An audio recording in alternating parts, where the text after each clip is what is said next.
Okay, so guys, let me start off the video by saying that this is a long overdue discussion.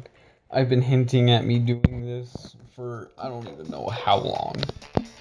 But, um, something I've been wanting to talk about for a while, actually, is, of course, what I would want if Bullet, or shall I say when, Bullet makes a Power Level Warrior 3. So I'm pretty sure most of you have been keeping up to date on my new character design, who is Gulst, and he has a katana, a bandana. He's pretty much like the future Trunks of it, except he's not from a different timeline or anything. He's from a different planet, and so that's what I'm gonna start off with is characters. Now, a little birdie told me, that's a saying if you don't know what I'm trying to talk about here, that Power Level Warrior 3 is going to have an official story. It's not going to be like 1 or 2, where it's just going to be a fun little game and you can, like, make your own story, which is what I'm doing, if you haven't noticed. But anyway, it's pretty much going to have its own story. So what I'm thinking is characters. Now, here's the thing about Power Level Warrior 2. Risato is from the first game, or from my manga, it's Rice, but from a different universe. And what I think Bullet should do is they should make new characters, but at the same time keep old characters. And this will also get him a lot of money if he's planning on making money to make up for the lower downloads compared to his first game. If he wants to make up for that, what I recommend him doing is making it so that you have to buy your characters. This is another thing I wanted to talk about, but I'll get to that later. I think he should add 2 characters, just like Power Level Warrior 2, but he should also add old characters. Now, here are the characters that I'm thinking he should add from the previous games. He already told us that he's going to add the Witch again, and that she's going to reoccur in the Power Level Warrior games. And what I'm thinking he can do with her is, in my manga, she's a good guy. Like, she's a good character. What I'm thinking is if he's planning on making her an enemy, at least make her a playable character at some point. Because, I'm gonna be honest here, her design is freaking cool. And when I first saw her image, like, for the first time, when she was holding that little orb of energy, I was, like, fanboying it out, or whatever, because that looked so cool, and I was so hyped for her abilities. I'm not saying I was disappointed, but I had higher expectations for what I got. Not saying that I don't like her design or anything, otherwise I wouldn't be requesting him to put her back in the games, but yeah. And what I'm thinking, let me get to my point here, because I'm currently going on a tangent, and I don't have a lot of memory on my phone. What I'm basically asking is for Bullet to make it so that you can unlock older characters, not by, yeah, let me get to that now. The way you unlock these characters, this is what I was talking about, the way they can make money, is that instead of just having the character playable from the start, it's sort of like other free-to-play games where you have to get enough money or whatever to buy it. Now, in my game, or not my game, in my manga for Power Level Warrior, the currency is called Soras. They are on Earth, of course, so the thing is, there's other currency aside from dollars. So from from Rice's village, Risato's village, whatever you want to call him, the currency is called Soras. So I was thinking that maybe he could have that sort of deal going on, where you have to pay for the character. And you can buy it with real money if you'd like, so sort of microtransaction-ish. But if you want to unlock the characters, they won't be that hard either.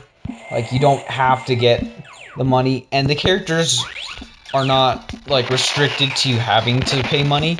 You can unlock them if you want, or if you just want to like get it over with and buy the characters, you can do that. Now let me get on to transformations, because this may make you think, oh, do you have to buy the transformations as well, or can you just buy off your transformations? No, I think you should still earn the transformations. That's the main fun part about the first game, was earning your transformations. But just like Power Level Warrior 1, you don't just earn them by collecting enough power points. Well, yeah, that is what you did in the first game, but you don't like trade them out for your other skill points. You just earn them and keep them. I do like the end game feature, by the way. I think you should keep that. Also, the speed deal. I don't think you should be required to upgrade your speed. That's just something I never really thought about doing. Even in my playthrough of the first game, I don't really care about speed that much. Because with some of the abilities you get later, it doesn't even matter at that point. So I think you should just keep the speed moderate and like whatever, and that you don't have to worry about upgrading the speed, because that's not really that big of a factor when I'm playing this game. I'm playing this game to, excuse my French, but I'm playing this game to kick ass, okay? Dragon Ball style. And that's what I really enjoy about it, and the aspect of leveling up.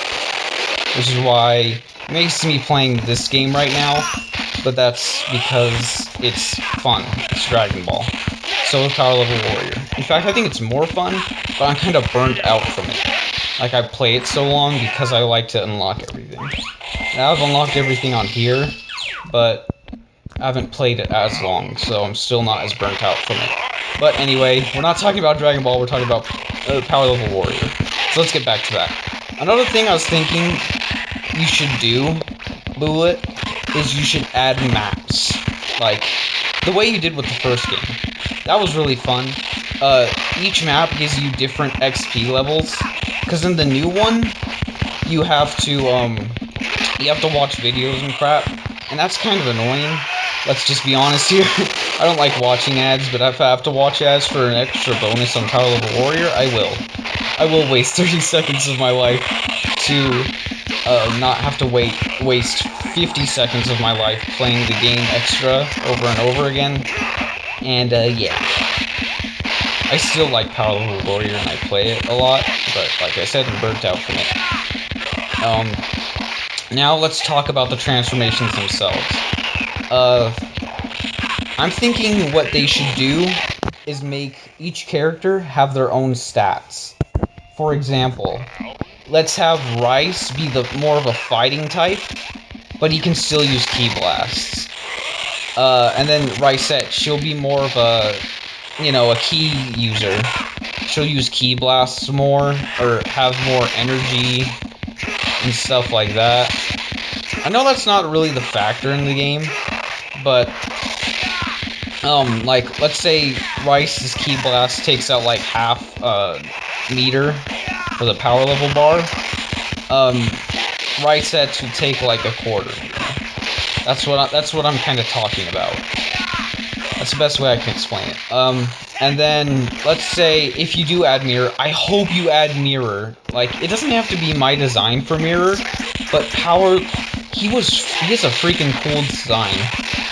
I was thinking you could give him the darkness form, I was thinking Bullet could give him the darkness form, because I think that would fit Mirror perfectly, to be honest. But I was thinking like maybe Mirror could be the just damage type, like he does extra damage. That's kind of what I'm talking about here.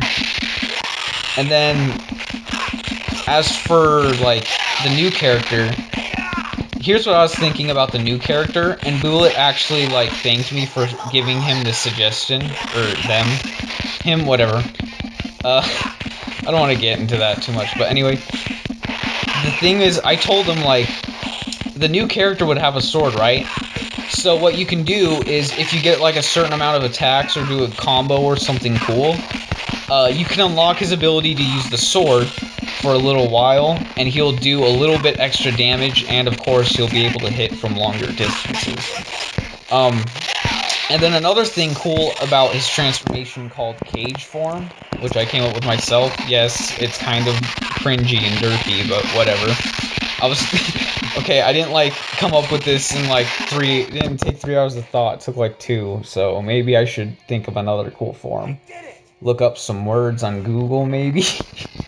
But anyway, Cage Form. He gets a chain, and what the chain does is it doesn't wrap around him, but he kind of has it on his wrist all the time, like Delsin Rowe from Infamous Second Son. He has that sort of deal going, but he can only use like the glowing like chain I'm talking about in his cage form. And what it does is when he's blocking, it'll instantly surround him, and when an enemy attacks, he'll just back off and he'll get slapped by it, and he'll be like, what? Or whatever the animation is for. And then freaking Gauls, again, that's his name, kind of cringy as well.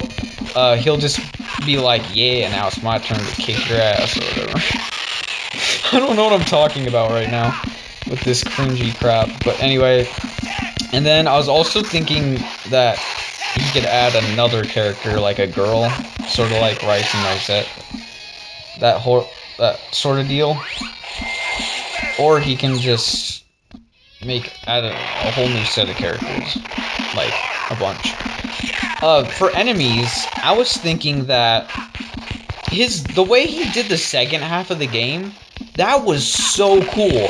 Like the immortality shield, the enemies are weak at first, but they get stronger. That is a cool concept, and I will use that in my manga. Like, I'll display that in my manga, but only at the parts where you start to get to that stuff. But that was a really cool concept. Freaking being able to, what's it called? Break the immortality shield by defeating other enemies. That is a really cool concept. I think you should keep that in the game from the start and make it so that weaker opponents... See, but here's my idea for enemies, and this isn't like canon or anything, but I was just thinking of these types of enemies. The type of enemy that I'm thinking of that he should add is he should stick with the henchmen, because that's cool that they can use like Super Saiyan Pink or whatever. I know that's not what it's called. It's still called Super Henchmen, but they turn pink. That is really cool. I think he should still keep that, but those enemies, they will be able to, they'll be working for another faction. Like, they're like a hired group of soldiers for whoever, like the king, and the new enemy that I'm thinking of. And also, well, from my take of it, the witch pretty much controls all the enemies, and she allowed the king to get the darkness strong.